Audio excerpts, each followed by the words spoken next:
a las relaciones entre seres humanos, etcétera, etcétera. Total, 613 mandamientos, 613 verdades que Dios transmite al pueblo de Israel, y a su vez el pueblo tenía la obligación de transmitirlas al mundo, porque Israel tenía que ser en aquel tiempo la luz en medio de la oscuridad donde estaban las naciones que le rodeaban. Pero sin embargo, cuando vamos al Nuevo Testamento, al Nuevo Pacto, encontramos que la verdad en sí misma, ese concepto que decimos, bueno, la verdad, ¿dónde está? ¿Se puede medir? ¿Se puede pesar? ¿Se puede enseñar? Ese concepto de la verdad se encarna, se humaniza en la persona de Jesús. Él llega a decir un día en una conversación muy interesante que mantiene con sus discípulos, si la quieren conocer, está en Juan capítulo 14, donde él observa a sus discípulos después de haberles anunciado que se va a marchar, que tiene que volver a la presencia del Padre. Pues él dice que los nota tristes y les dice, miren, no se turben, no se preocupen, no se turbe vuestro corazón. Si creen en Dios, crean también en mí. En la casa de mi Padre muchas moradas hay. Si así no fuera, yo os lo hubiera dicho. Yo simplemente lo que voy a hacer es, voy a ir a preparar un lugar para que donde yo estoy, vosotros también estéis conmigo. Y ustedes saben a dónde voy, sabéis el camino. Y en ese momento le interrumpe un discípulo, Tomás, y le dice, Señor, no sabemos a dónde te vas. No tenemos ni idea de lo que nos estás diciendo. ¿Que te vas a dónde? Si no sabemos a dónde vas, ¿cómo vamos a saber el camino? Y es entonces cuando el Señor le responde ese versículo que todo creyente prácticamente sabe de memoria, aunque lleve 3 días leyendo la Biblia, Juan 14:6, que dice, yo soy el camino, yo soy la verdad y yo soy la vida. ¿Cuántos dicen amén? Un versículo realmente extraordinario. Ahora, hay 300, lo tengo aquí apuntado, 317 versículos en toda la Biblia donde aparece la palabra verdad. La palabra verdad aparece en el Antiguo Testamento, aparece en el Nuevo Testamento. Es el deseo de Dios que el hombre conozca la verdad.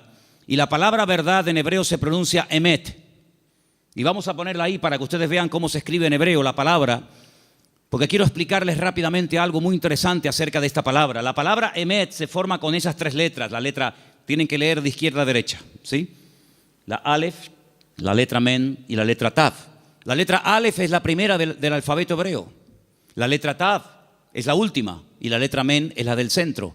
Y digamos que se hace como una especie de trípode, ¿verdad? Con esas 3 letras se forma la palabra verdad, y de esa palabra salen múltiples combinaciones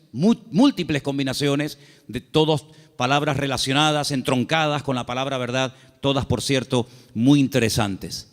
Ahora, déjenme que les comparta algo acerca de la verdad. Cuando vamos a la palabra de Dios, encontramos que todo lo que uno hace en la vida tiene efectos a corto y a largo plazo. Si tú robas algo de alguien, puede ser que termines en la cárcel porque alguien te denuncia. Si tú golpeas a una persona, puede ser que te denuncie y tengas que presentarte delante de un juez. Si tú compras un coche, puede ser que te salga bueno o te salga malo. Es decir, todo efecto, todo lo que hacemos en la vida puede tener efectos positivos o negativos. Si analizamos fríamente a la luz de la palabra de Dios, ¿qué es lo que produce en el hombre? ¿Qué efectos positivos produce en el hombre la verdad? Es increíble. Lo primero que produce la verdad en la vida de la persona, como leemos aquí arriba, es libertad. Pero claro, uno tiene que decir o preguntarse, ¿libertad de qué? Cuando Jesús pronunció esta famosa frase, conoceréis la verdad y la verdad os hará libres, Él la pronunció en un contexto cultural y social completamente diferente al que tú y yo vivimos hoy en día. Porque aparentemente no existe esclavitud, pero en aquellos tiempos prácticamente el mundo entero, todo lo que era Europa, Asia y el norte de África, estaba dominado y controlado por un imperio terrible que era el Imperio Romano, donde la población romana, los que tenían la ciudadanía romana, era muy pequeña en relación con los que no tenían ciudadanía romana. Había millones y millones de seres humanos que estaban privados de libertad, es decir, eran esclavos. Claro, ya lo dije en una ocasión. No todos los esclavos tenían la misma posición. Había esclavos que tenían una libertad que otros no tenían, pero igualmente eran esclavos. No tenían derecho a paro, ni jubilación, ni vacaciones, ni descanso, nada que ver. Y cuando el Señor, en ese contexto de opresión, en ese contexto de abuso, en ese contexto donde no hay derechos, donde no hay beneficios de ningún tipo, pronuncia la palabra libertad, tuvo que causar un impacto tremendo, porque era el sueño de todo esclavo, poder algún día llegar a ser libre. La libertad que el Señor ofrece en su palabra no está basada en una libertad temporal. No está basada en una libertad que yo he podido comprar con dinero. ¿Se acuerdan ustedes cuando un día fueron a azotar a Pablo? Él dijo: yo soy ciudadano romano. Los ciudadanos romanos tenían derecho a ser juzgados previamente antes de ser condenados. Así que ándate con ojo qué es lo que vas a hacer, porque yo soy ciudadano romano y tú me quieres dar una paliza con el látigo, sabes que no lo puedes hacer. Dice que tuvieron temor. Y el centurión, la persona que lo iba a castigar, le dice: yo con una gran suma de dinero obtuve la ciudadanía.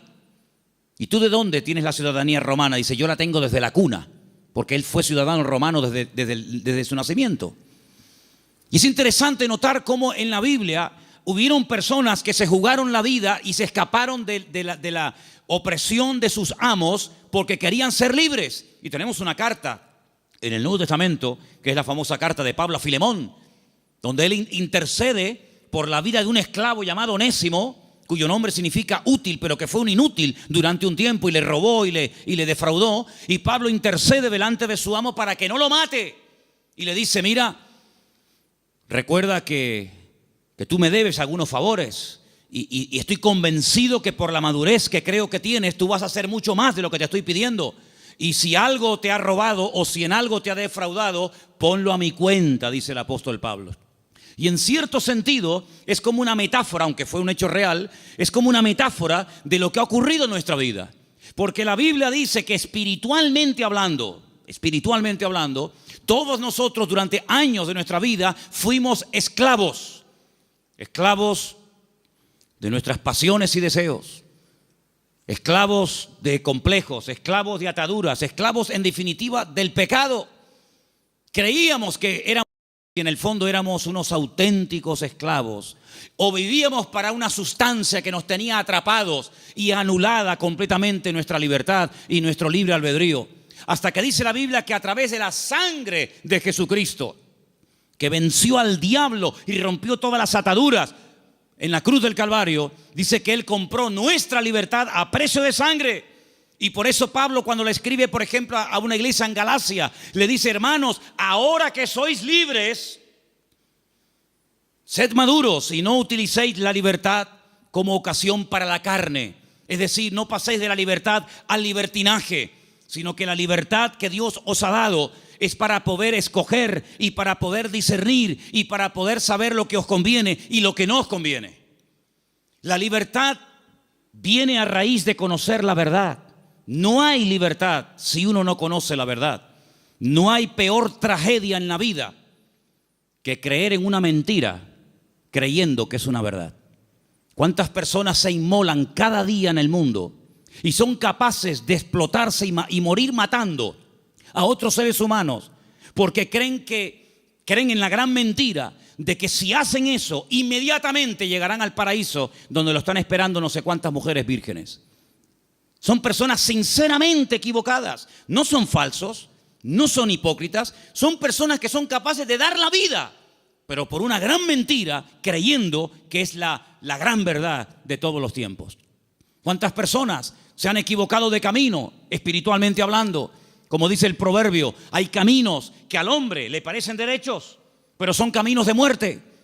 En otras palabras, no hay libertad hasta que verdaderamente tú conozcas la verdad. Y cuando conoces la verdad, tienes paz, tienes seguridad, no tienes temor de nada ni de nadie, porque la verdad te hace libre, la verdad te hace dormir tranquilo, la verdad te quita todo temor al hombre, todo temor al día de mañana, todo temor a lo que te hagan o te digan. Porque la libertad gloriosa de los hijos de Dios está basada, está fundamentada en un hecho, y es en la verdad de la palabra de Dios. ¿Cuántos dicen amén? Vamos a leer un salmo. Salmo 86, versículo 11. Escuchémoslo. Enséñame, oh Señor, tu camino, caminaré yo en tu verdad. Afirma mi corazón para que tema tu nombre.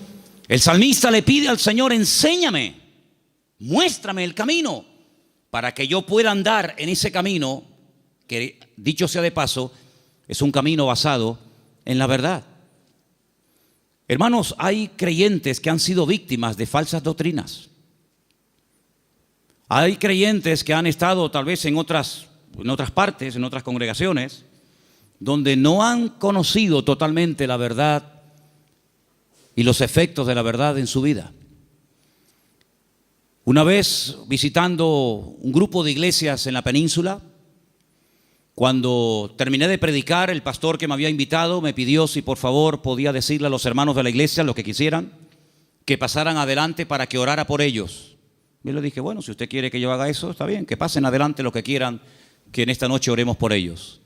Cuando me acercaba a la gente que había pasado al frente, yo les preguntaba en baja voz al oído: ¿hay algún motivo, hay alguna cosa por la cual quiere que yo ore por usted?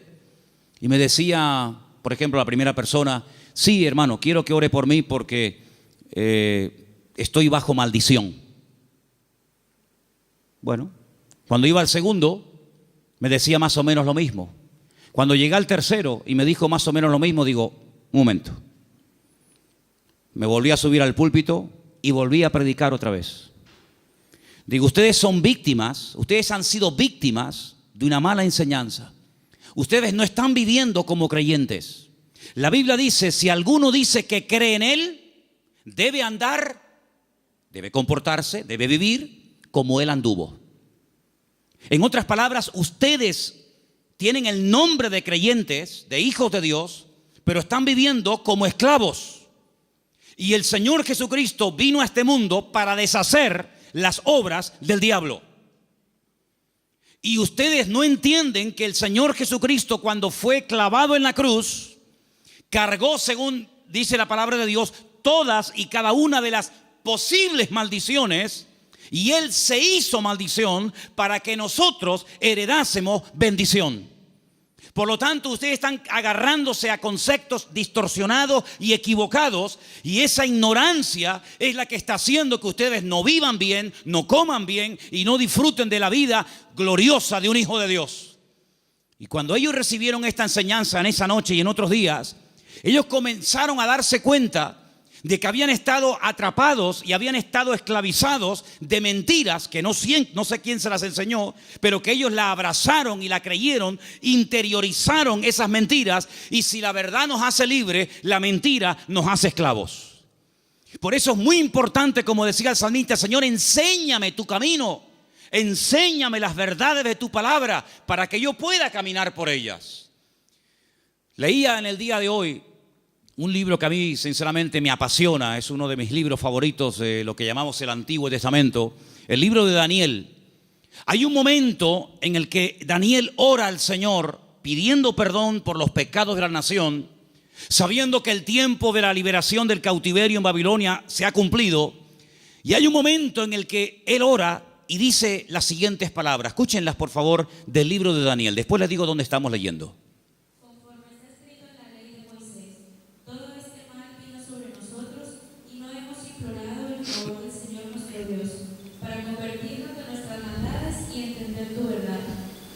Daniel le dice al pueblo: la razón por la que nuestro templo fue destruido, la razón por la que miles de personas perdieron la vida y la ciudad está totalmente convertida en un montón de escombros, es porque no creímos, ni practicamos, ni vivimos según las verdades de Dios. De todos los profetas que había en aquel momento en Jerusalén profetizando, solamente había uno que decía la verdad. Todos los demás le decían a la gente lo que la gente quería oír. Había momentos en los que los profetas llegaban y decían: no tengan ningún temor, la ciudad de Jerusalén es indestructible, es la ciudad del gran rey, donde Él ha depositado y puesto su gloria y su presencia. Por lo tanto, ¿qué nación va a ser capaz de venir a Jerusalén y destruirla y quemar la casa de Dios? Olvídense de eso. Lo que Jeremías os predica es falso, es mentira. La ciudad de Jerusalén nunca va a ser tomada ni destruida por el rey Nabucodonosor. Sin embargo, el profeta Jeremías le decía, la ciudad de Jerusalén sería indestructible y el templo sería inviolable siempre y cuando viviéramos en santidad y viviéramos en orden. Pero no lo estamos haciendo. La ciudad se ha llenado de idolatría. El pueblo se ha corrompido. Hay inmoralidad, hay desorden. Es un caos, es un desorden espiritualmente hablando. Y eso es lo que le está permitiendo al enemigo tomar posesión de nuestra tierra. No crean ustedes, durante 40 años estuvo Jeremías predicando esto. Lo metieron en la cárcel, lo torturaron, quisieron matarlo en varias ocasiones. Incluso él llegó un momento en el que dijo, no voy a predicar más, no voy a hablar más, no sirve de nada. Diga lo que diga, no hacen caso. Pero sin embargo el Señor siempre decía, Jeremías, habla y no calles, habla y no calles. Que nunca diga el pueblo que no hubo voz de Dios en medio de Jerusalén. Él les decía, arrepiéntanse, conviértanse al Señor, corrijan sus malos caminos, vuelvan a la senda antigua. Y si no lo quieren hacer, hermanos, les daba el plan B, ríndanse al enemigo. Claro, decirles que se rindieran al enemigo, pero este hombre es un traidor. Este hombre lo que se ha pasado es al enemigo y lo que quiere es que le abramos las puertas de la ciudad al enemigo. Pero Jeremías le decía, es que hay dos opciones, queridos. O se arrepienten y piden perdón al Señor y Dios cambia la ciudad, pero como no lo vais a hacer, la ciudad va a ser tomada. Entonces, antes de perder la vida y pelear por una batalla que ya está perdida de antemano, ríndanse, acepten la evidencia y el Señor les perdonará la vida. Hermanos, ni una cosa ni otra. La ciudad fue destruida, todos lo sabéis. El templo fue quemado, los tesoros del templo fueron llevados a Babilonia. Miles de personas fueron deportadas, entre ellos, uno de ellos era Daniel. Y cuando pasan los años, él le dice al pueblo, hermanos, ¿no os dais cuenta que por no haber creído y practicado la verdad, nos ha pasado lo que nos ha pasado? Hermanos queridos, creer en mentiras, interiorizar mentiras, practicar mentiras, tiene consecuencias a corto y a largo plazo, todas y cada una de ellas destructivas. Si tú crees que eres un inútil, tú vas a vivir creyéndote que tú eres un inútil. ¿Quién te lo dijo? ¿Tu marido? ¿Papá? ¿El profesor? Y tú te has creído esa gran mentira, porque Dios no ha creado seres inútiles. Dios ha creado al hombre a su imagen y semejanza. Es el hombre el que se deteriora, el que se autodestruye a sí mismo. Pero Dios creó al hombre como la corona de la creación. Dios delegó en el hombre responsabilidades que no delegó en animales. Y Dios creó el mundo para el hombre, no el hombre para el mundo. Pero lamentablemente el hombre prefiere creer en mentiras en vez de creer en verdades. Y por eso muchas veces es un auténtico esclavo de su ignorancia, de sus errores y de sus mentiras. Pero la libertad gloriosa de los hijos de Dios viene única y exclusivamente cuando experimentamos la verdad en nuestras vidas. He preparado una pequeña selección de versículos. Vamos a leerlos, por favor. Algunos de ellos están en Proverbios. El anterior les dije que estaba en Daniel 9:13. Pero quiero que leamos esta pequeña selección de versículos donde vais a notar que en cada uno de ellos aparece la palabra verdad. Prestemos atención. Proverbios 3, versículo 3. Aparten de ti la misericordia y la verdad. Átalas a tu cuello, escríbelas en la tabla de tu corazón. David le daba tanta importancia a la verdad en la vida de su hijo Salomón que le dijo, nunca te apartes de la verdad. Si tienes que amarrarla de una forma metafórica en tu cuello, hazlo. Pero que la verdad sea el fundamento de tu vida, de tu existencia. Proverbios 16:6. Con misericordia y verdad se corrige el pecado, y con el temor de Dios los hombres se apartan del mal. Con misericordia y con verdad. No solamente con misericordia, sino también hay que decir, mira, esto te ha pasado por esto, por esto, por esto. Y como yo le dije al principio, prefiero que la gente se ofenda y se sienta aludida por oír verdades que endulzarles los oídos con adulaciones y con mentiras que al fin y al cabo lo que te van a perjudicar sin lugar a dudas. Por lo tanto, si hay algo en nuestra vida que tiene que ser corregido, no va a ser corregido con adulaciones. No pasa nada, no te preocupes. No, es que le acabo de pegar una paliza a mi mujer. No pasa nada, seguramente se lo merecía. ¿Cómo? ¿Pues qué dices? No, es que acabo de robar en la tienda. Bueno, seguramente no tenías para comer y claro, lógicamente tenías que robar. No, no. Las iglesias, por lo menos esta, no se abrió en su día para decirle a la gente lo que en el fondo le gustaría oír. Esta iglesia se abrió y se mantendrá abierta hasta que Dios quiera para predicar verdades, aunque duelan, aunque sean contrarias a lo que dice el mundo. Pero la verdad te hará libre, y lo que queremos es que la gente que venga aquí sean libres de sus ataduras, de sus complejos y de cualquier otra historia que les esté haciendo daño. Por lo tanto, la verdad es la que va a corregir nuestra vida. Ahora, si tú buscas la verdad, dijo Séneca, corres el riesgo de encontrarla. Si buscas la verdad, puede ser que la encuentres y tendrás que hacer un ajuste entre tu creencia, entre tu doctrina, tu opinión personal y la verdad revelada de Dios. ¿Estás dispuesto a adaptarte a la verdad de Dios? Sigamos. Proverbios 28:20. El hombre de verdad tendrá muchas bendiciones, mas el que se apresura a enriquecerse no será sin culpa. Ese versículo es buenísimo. ¿Lo oíste? El hombre de verdad tendrá muchas, ¿qué? Bendiciones. ¿Quieres ser un hombre bendecido? ¿Cuántos quieren ser un hombre bendecido? Pues tienes que creer, interiorizar y practicar muchas verdades. Y cada una de ellas traerá una bendición para tu vida, sin lugar a dudas. Nos vamos a la carta de Pablo a los Gálatas, capítulo 2, verso 14. Y dice así: Pero cuando vi que no andaban rectamente conforme a la verdad del Evangelio, dije a Pedro, delante de todos: si tú, siendo judío, vives como los gentiles y no como judío, ¿por qué obligas a los gentiles a judaizar? Pedro pasó un tiempo con el apóstol Pablo y se comportaba de una forma, y cuando vinieron judíos desde Jerusalén, se comportaba de otra. Y Pablo observó que delante de unas personas se comportaba de una manera, y cuando esas personas no estaban, se comportaba de otra. Y Pablo dijo: no estás actuando conforme a la verdad. El creyente es igual dentro de la iglesia que fuera.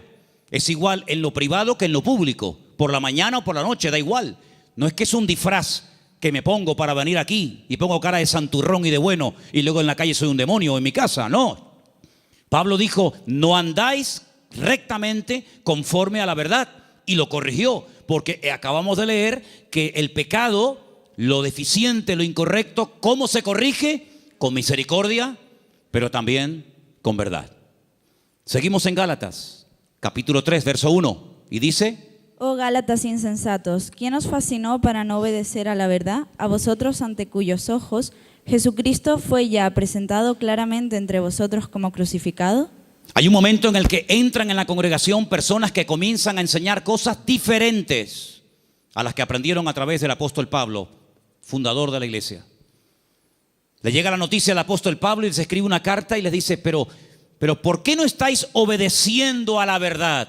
Luego, la verdad no es simplemente para decir estoy de acuerdo con ella, sino es para obedecerla. Es decir, por eso dije antes, no me diga amén y después hace otra cosa, porque el daño se lo va a hacer usted. A mí no me va a producir ningún daño el que usted diga a una cosa que yo predico amén y que luego no la practique. A mí no me va a perjudicar lo más mínimo. Pero cuando usted le manda al cerebro una orden, cuando el cerebro con su boca oye una cosa, usted con su boca dice una cosa, pero luego hace otra, está demostrado científicamente, créame esto, hermano. Cuando usted con sus palabras dice una cosa, pero hace otra, usted está enfermando su mente. ¿Qué le parece? Últimamente se han hecho experimentos en este sentido y se han preguntado muchos médicos y muchos doctores y muchos científicos: ¿cómo es posible que haya gente que aparentemente le tiene que ir bien en la vida, que tienen buenos trabajos, buenos coches, buena ropa, buena casa, etcétera, etcétera, y están como perturbados, están como hay un conflicto en su mente? Y llegaron a la conclusión de que cuando una persona con la boca dice una cosa, pero luego hace otra, está envenenando su cerebro. Así que mejor es estar con la boca cerrada que decir estoy de acuerdo, amén, voy a hacer esto, y luego estás haciendo todo lo contrario, te estás perjudicando. Así es que el apóstol Pablo dice: ¿por qué no estáis obedeciendo a la verdad? Porque la verdad no es para que digáis, ay, qué bonita. La verdad es para obedecerla. Y cuando se interioriza y se obedece a la verdad, automáticamente trae el fruto de paz, de seguridad, de libertad, etcétera, etcétera. Vamos a 2 de Timoteo 2:15. Otro texto, por cierto, muy interesante, que dice así. Procura con diligencia presentarte a Dios aprobado, como obrero que no tiene de qué avergonzarse, que usa bien la palabra de verdad. Que usa bien. Hay gente que conoce la palabra, pero la tergiversan, la manipulan, quitan parte del versículo o añaden cosas que no dice la Escritura. Y te dice, oye, ¿cómo saben esta gente la palabra? ¿Cómo la conocen? No, la manipulan. Y uno de los peores pecados que podemos hacer es amañar, manipular la Escritura para enseñar medias verdades. Yo dije en una ocasión, y lo vuelvo a repetir hoy, que cuando en la vida de un creyente viene una enseñanza, un mensaje que está basado en mentiras, automáticamente la persona, por la experiencia, por el discernimiento espiritual o por el conocimiento, aunque sea mínimo, de la Escritura, automáticamente lo descarta, porque dice, eso no es verdad, eso es mentira. Si una persona viene y te da un mensaje basado puramente en la verdad, todo es verdad desde el principio hasta el final, no hay ningún problema, no hay que cuestionar nada porque reconoces que es la verdad. El problema está cuando se mezclan verdades con mentiras.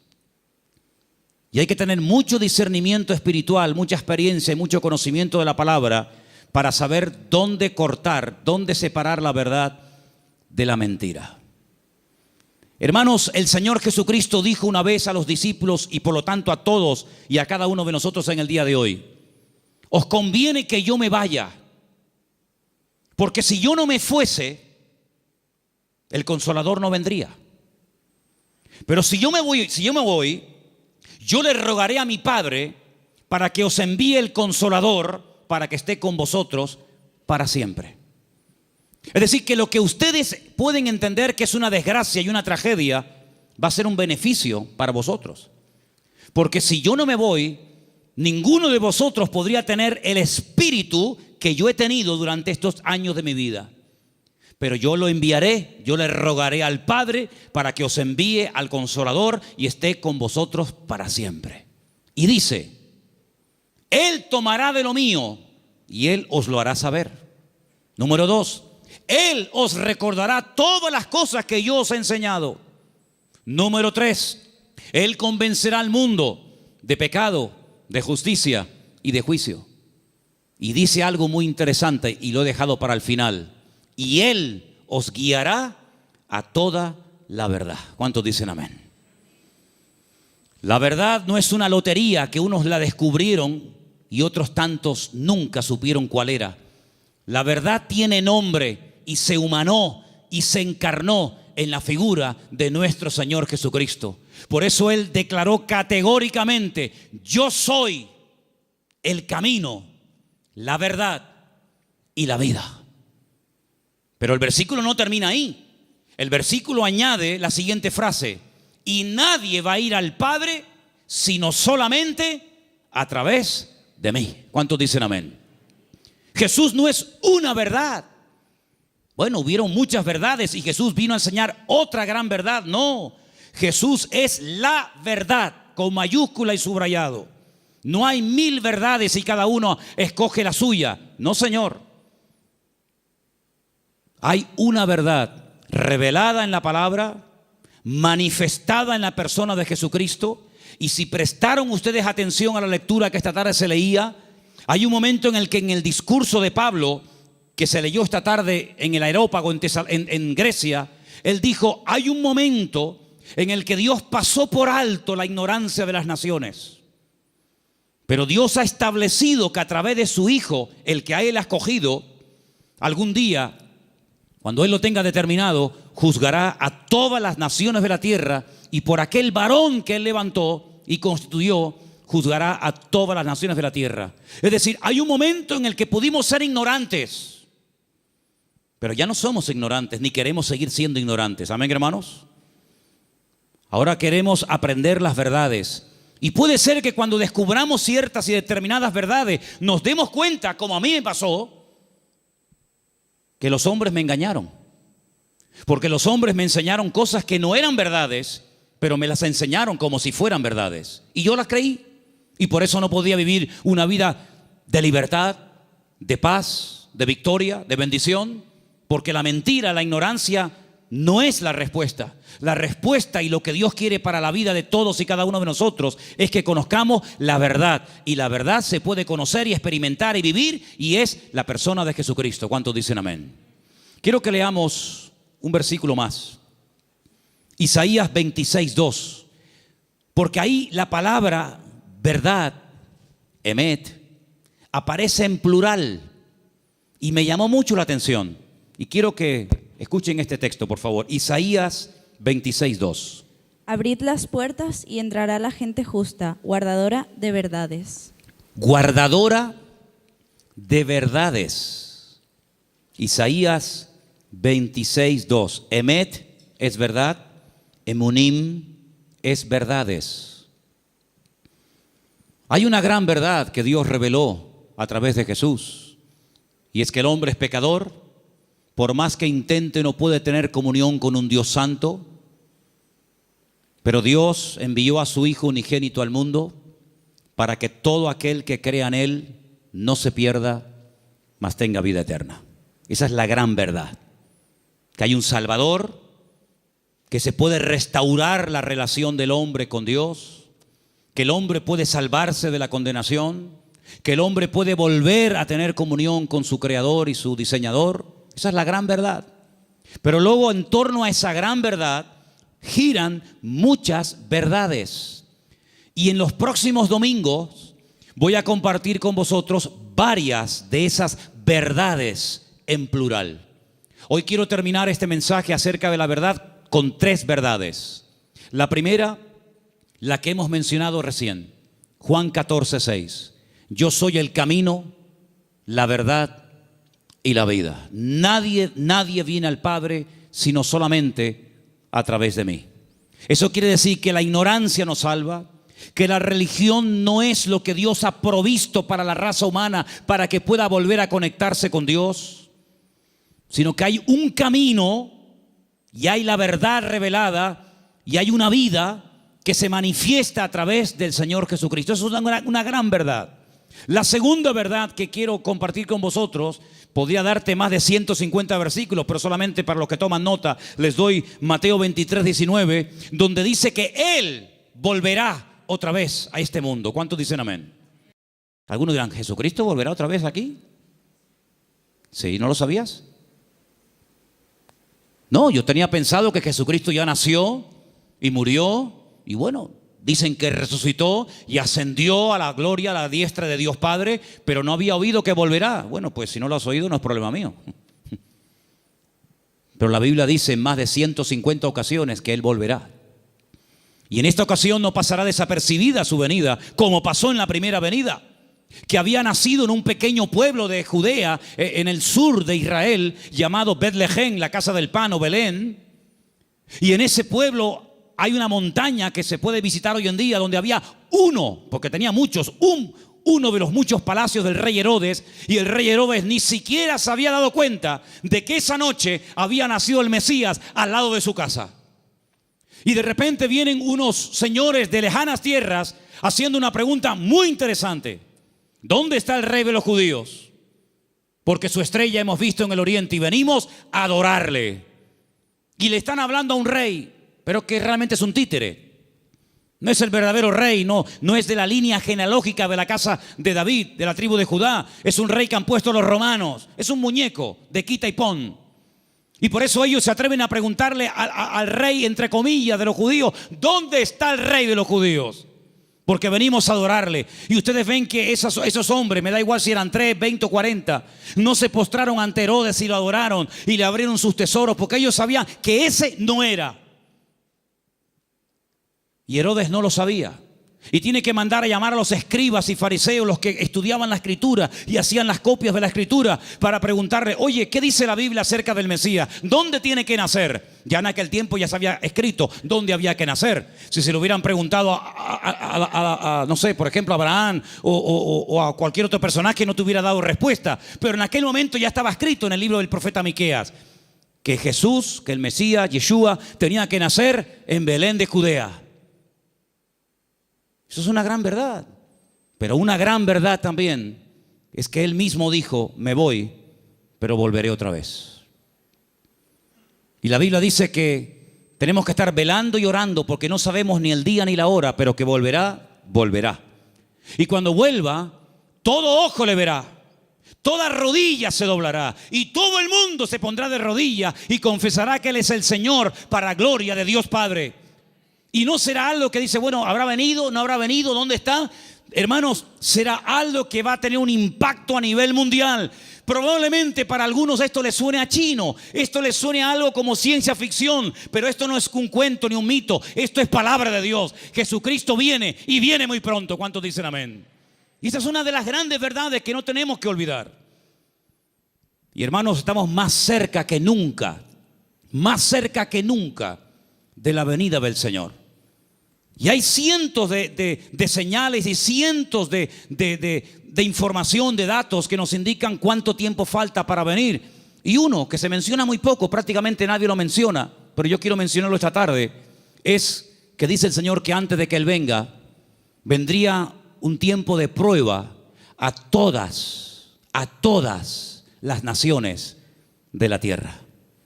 Pero también dice la promesa, pero si ustedes guardan mi palabra y no niegan mi nombre, yo les guardaré de la hora de prueba que ha de venir sobre todos los habitantes de la tierra. Y estamos viendo naciones tremendamente ricas que están en la más absoluta miseria.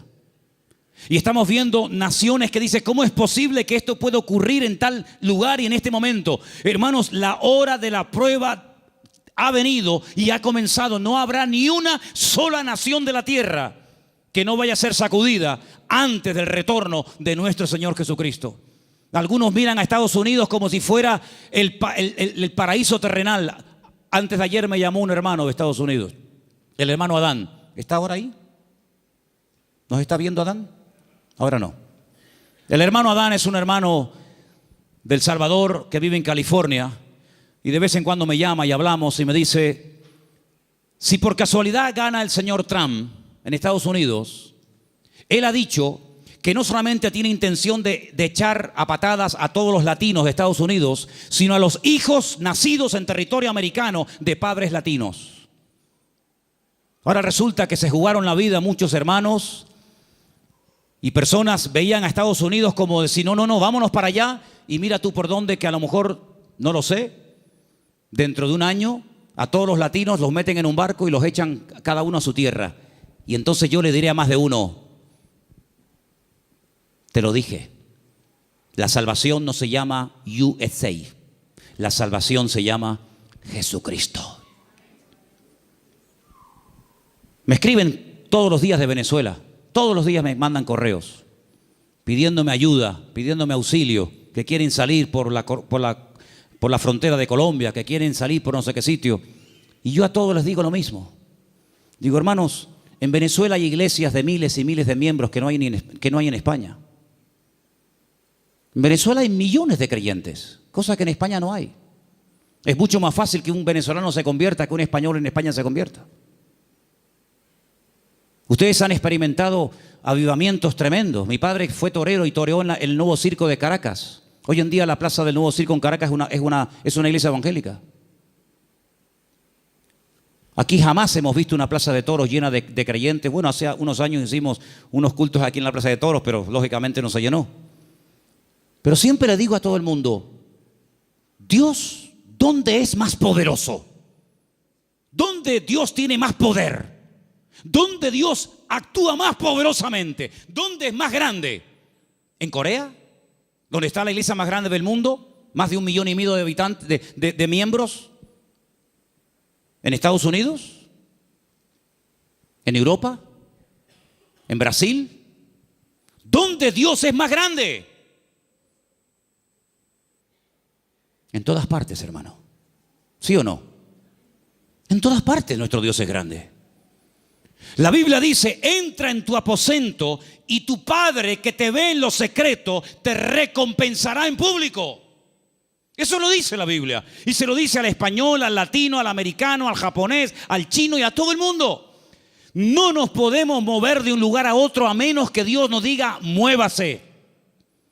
Abraham se fue a Egipto cuando había crisis económica en Canaán. Y él se fue a Egipto a buscar trabajo, a buscar comida, comida para los animales y para su familia, a buscar agua para sus ovejas. Y cuando años más tarde su hijo Isaac lo quiere hacer, Dios lo para y le dice, no se mueva usted de aquí. Pero Señor, no hay agua para mis ovejas, se me van a morir todas. No hay comida, no hay nada. ¿Dónde vivía Isaac en aquel momento, hermanos? En Beersheba, en la ciudad del Negev, en el sur de Israel. Un calor terrible, arena y nada más que arena. En Egipto siempre había agua, siempre había posibilidades, siempre había comida, siempre había de todo.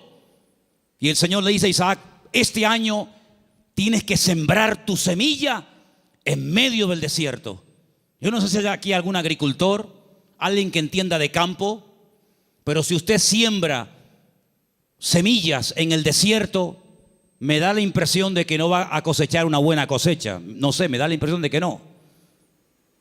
Pues dice la Biblia que al año siguiente, cuando llegó el tiempo de la cosecha, Isaac cosechó a 100 por 1.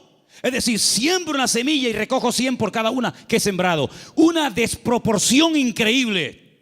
Los filisteos vinieron y le dijeron, queremos hacer un pacto contigo. Y le dice Isaac, ¿ahora quieren hacer un pacto conmigo? Primero me echan, me amargan la vida y ahora quieren hacer un pacto conmigo. Pero es que la bendición de Dios siempre despierta envidia. Y los filisteos se dieron cuenta de que los pozos que él había heredado de su padre, estos por un acto de maldad le tiraban tierra y piedras y lo querían taponar, pero sin embargo abrían otro lugar y descubría agua y en otro y en otro. Y era imposible frenar y era imposible impedir que la bendición de Dios estuviera con Isaac.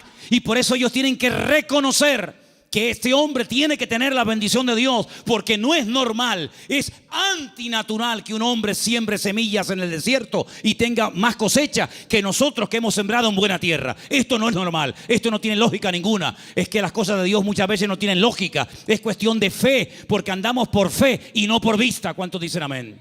Entonces, hermanos, la gran verdad de todo esto, ¿cuál es? Busquen a Dios. Busquen a Dios donde quiera que se encuentren. Me da igual si es en Egipto, me da igual si es en Venezuela, me da igual si es en África, me da igual. Nosotros hemos ido a África unas cuantas veces, Armando lo sabe, y Luis también, que vino conmigo. Y hemos visto hermanos en África que tal vez materialmente no tienen ni la 10ª parte de lo que tú y yo tenemos hoy por hoy, pero la bendición que esa gente tiene en el Señor, jamás en mi vida la he visto en este país, a pesar de que somos del primer mundo. Porque muchas veces confundimos el tener con ser. Y parece que cuando uno tiene, pues estoy bendecido. Yo les prediqué hace poco acerca del Salmo 37 y les dije, hay 2 tipos de prosperidad en la Biblia. Una visible, que es la que nos llama la atención, y otra que no se ve, pero que muchas veces es la genuina.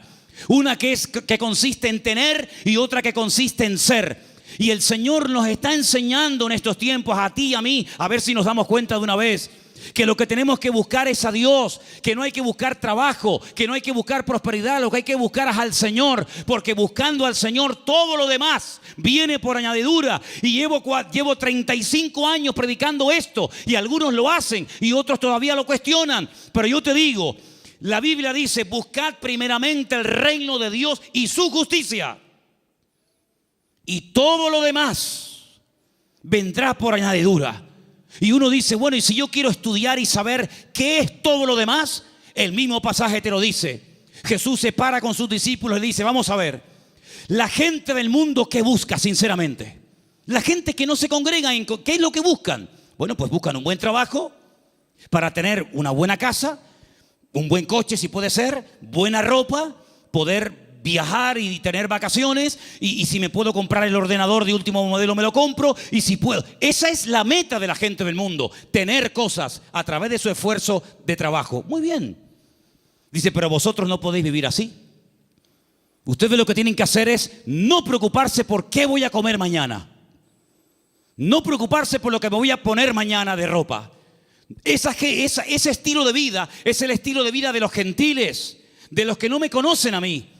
¿Es que acaso ustedes no se dan cuenta que los pájaros no siembran ni guardan en graneros y vuestro Padre Celestial los alimenta? ¿No os habéis dado cuenta de eso? Todo lo que Dios pone a nuestro alrededor es una enseñanza objetiva. Si no lo ves a Dios en el amanecer, lo ves en el atardecer. Si no, en la luna llena o en la luna menguante. O lo ves en el canto del pájaro, o en la ola. O en todas partes puedes ver a Dios si lo quieres ver. Si no lo quieres ver, no lo vas a ver a medio centímetro de tu cuerpo. Por lo tanto, el Señor dice, mire, los pájaros no siembran ni ciegan y Dios los alimenta. ¿Cuánto más a vosotros, hombres de poca fe? ¿Qué reprimenda les está echando el Señor? ¿Qué te crees? ¿Que por trabajar más vas a ganar más? Tú vas a ganar lo que Dios quiere que ganes. Ni un centavo más, ni un centavo menos. Ya es tiempo de dejarle a Dios que organice nuestro tiempo, que organice nuestro presente, que organice nuestro futuro. Es tiempo de que te comportes como un cristiano. Y un cristiano depende del Señor absolutamente para todo. Desde el aire que respira, desde el agua que toma, de la comida que come, absolutamente para todo. Para que Dios sea glorificado en cada una de las cosas. Esa es la vida que Cristo nos enseña. Y por eso muchas veces me han preguntado, Manolo, ¿por qué en la Biblia se veía tantos milagros con los cristianos? Y hoy en día apenas se ven milagros. Digo, claro, es lógico, hermano. ¿Cómo eran los cristianos del siglo I? Abnegados. Lo primero era la obra de Dios. Dice el libro de los Hechos. Yo no lo he escrito, por eso tengo toda la libertad del mundo para decir esto. Porque si yo lo hubiera escrito, parece que como que estoy defendiendo mis argumentos. Y yo estoy aquí arriba esta tarde defendiendo los argumentos de la palabra de Dios, no los míos. Y dice la Biblia que en la iglesia primitiva no había necesitados. No había hermanos con necesidad económica, ni uno. ¿Y qué hacían? ¿Qué hacían? ¿Cómo se lo montaba esa gente? Dice que los que tenían propiedades las vendían. Lo ponían el precio de lo vendido a los pies de los apóstoles. Y se repartía a todos según la necesidad que hubiera. Yo nunca he visto eso. Yo jamás en mi vida he visto eso. Que la gente se desprenda de su patrimonio para ayudar a hermanos que no tienen para comer o para pagar la luz. Yo nunca en mi vida he visto eso. Por eso en la iglesia primitiva se veían cosas que hoy en día no se ven. Dios no ha cambiado. El Evangelio no ha cambiado. Las verdades de Dios son inmutables. Pero he guardado para el final un versículo que fue el versículo que yo utilicé el día 31 de mayo de 1981, cuando a las 6 de la tarde en la calle Galileo 40 en Las Palmas de Gran Canaria yo me graduaba después de 3 años en el seminario. Este fue el texto que yo usé esa tarde cuando yo predicaba y se encuentra en Números 23, 19. Quiero que me lo pongas ahí para que lo leamos todos juntos. Ese fue el texto del primer mensaje que yo prediqué cuando me gradué de aquel seminario. Y al día siguiente, en junio, ya estaba aquí viviendo en Tenerife con 19 años de edad. Ya ha llovido algo. Dios no es hombre para que mienta, ni hijo de hombre para que se arrepienta. Él dijo y no hará, habló y no ejecutará. Quiero oírles, hermanos, léalo conmigo. Dios no es hombre para que mienta, ni hijo de hombre para que se arrepienta. Él dijo y no hará, habló y no ejecutará. Números 23, 19. Hay algo que Dios no puede hacer. ¿Saben lo que es? Mentir. Dios no puede mentir, porque Dios es veraz. No puede decir mentiras. ¿Tú dices mentiras? ¿Has dicho mentiras? Claro que sí, y yo también. Pero Dios no puede mentir. ¿Sabes la seguridad que nos da a nosotros hoy en el siglo XXI? Saber que el Dios que tenemos no miente. Es impresionante. Eso quiere decir que si Él dijo en su palabra que estará conmigo todos los días, estará conmigo todos los días. Eso quiere decir que nada me faltará si yo estoy en la mano del Señor y dependo totalmente del Señor. Eso quiere decir que cuando yo oro, Él me oye. Y si me oye, sabemos que tenemos las peticiones que le hayamos hecho. Eso quiere decir que cada noche cuando me voy a dormir a mi casa, el Señor manda ángeles para que protejan mis sueños y me protejan de todo peligro y de todo mal. Eso quiere decir que si yo me enfermo, Él me sanará, porque el Señor es mi sanador. En otras palabras, más de 8,000 y pico de promesas en la Biblia no son cuentos, no son engaños, no son caramelos que te lo ponen en la boca y cuando lo quieres probar te lo quitan. Eso quiere decir que el que busca halla. Es verdad eso, hermanos. El que llama se le abrirá y el que pide recibe. Eso quiere decir que puedes ser libre de la droga, del alcohol, del sexo, de la lujuria, de la pornografía, de los complejos, de las enfermedades mentales, psicológicas y de todo lo que te puedas imaginar. ¿Por qué? Porque el Señor dice, conoceréis la verdad y la verdad os hará libres. Si Dios no miente, eso quiere decir que esta noche Él está aquí entre nosotros. ¿Sí o no? Si Dios no miente, eso quiere decir que cuando a mí me metan en la caja, pasaré directamente a estar en la presencia de mi Señor. Si el Señor no miente, cosa que creo que no miente, quiere decir de que nunca jamás seremos cola, sino siempre seremos cabeza. Y podremos ir de victoria en victoria y de gloria en gloria y de triunfo en triunfo y de bendición en bendición, porque es lo que Dios dice en su palabra y lo que Él promete se cumple. ¿Cuántos dicen amén? Hoy en día, ¿quién no ha comentado en algún momento? Los políticos, por favor, todos dicen mentiras. Hace años no se hablaba así. Hace años los programas más vistos en televisión, ¿cuáles eran? Las tertulias que tenían que ver con algo de política. Ya mucha gente hoy en día está diciendo, yo no voy a votar, yo no voy a votar. Y el otro lo dice, y el otro, y el otro. ¿Y para qué? Porque la gente sabe que se han acostumbrado a mentir. Y vivimos en un mundo rodeado de grandes mentiras. Pero sin embargo nosotros tenemos un privilegio, y es que hemos conocido la verdad. Y por eso la verdad nos hace libres. ¿Cuántos dicen amén? Aproveche esa libertad. ¿Para qué? Para servir a Dios. Los años que te quedan de vida, el tiempo que te queda de vida, móntatelo de tal manera que te vas desprendiendo de muchas cosas y tener cada día más tiempo para descubrir las verdades que están reveladas en la palabra de Dios. Hoy hemos visto 3 verdades: que Él es el camino, la verdad y la vida, que Él volverá y que Dios no miente. El próximo domingo volveremos a ver más verdades de la palabra de Dios. Y cuanto más verdades vayan entrando en nuestra mente, cuanto más verdades vayamos asimilando en nuestra conducta, en nuestro vocabulario, más mentiras van a ir saliendo, y más libres, y más prósperos, y más bendecidos seremos. Porque quiero solamente recordarles el versículo que se leía esta tarde, que el hombre bendecido es el hombre que cree, obedece y vive en la verdad de Dios. ¿Cuántos dicen amén? Cierra tus ojos ahí donde estás. Pídele al Señor que te revele sus verdades. Pídele al Señor: muéstrame tus verdades, Señor.